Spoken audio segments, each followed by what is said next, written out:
দুস্থ কর্মহীন মানুষের মাঝে খাদ্য বিতরণের নির্দেশ দিয়েছেন।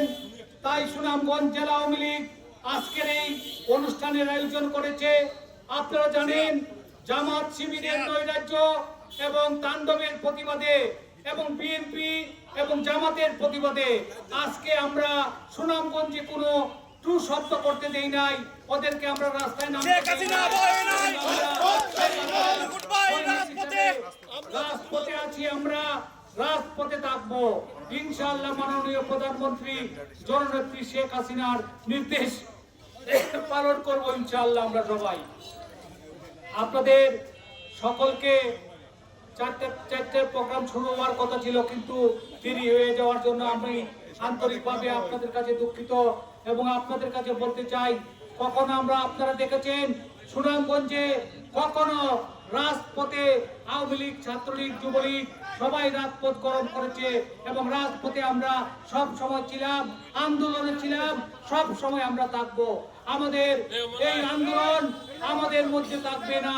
এটা বাংলাদেশের প্রতিটি আনাচে কানাচে আমরা বার্তা পৌঁছে দিব যে সুনামগঞ্জের মতো আপনারাও রাজপথে বাইর হন এবং রাজপথ থেকে ওইসব দুর্নীতিবাজদের মোকাবেলা করেন। তারা চেয়েছিল আমার নেত্রী জননেত্রী শেখ হাসিনাকে ক্ষমতা থেকে হটিয়ে তারা সেই ক্ষমতায় দায়িত্ব পালন করার জন্য তারা অনেক চেষ্টা করেছিল, অনেক যে আপনারা স্বাধীনতার শক্তিকে হটিয়ে দিয়ে তারা এই সব দুর্নীতিবাজদের আবার ক্ষমতায়ন করার চেষ্টা করেছিল। আমার বিএনপি এবং আমার জামাতের সবাইকে আমি আহ্বান জানাতে চাই, আপনারা যে ষড়যন্ত্র করেছেন সেই ষড়যন্ত্র মোকাবেলা করার জন্য সুনামগঞ্জ জেলা আওয়ামী লীগ, ছাত্রলীগ এবং যুবলীগ অঙ্গ সংগঠনের সবাইকে নিয়ে আমরা প্রস্তুত আছি। কখন আপনারা আমাদের মোকাবেলা করবেন আপনারা বলেন, আমরা সেটা মোকাবেলা করব ইনশাআল্লাহ।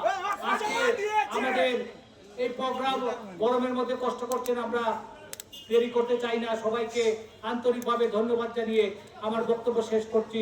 জয় বাংলা, জয় বঙ্গবন্ধু।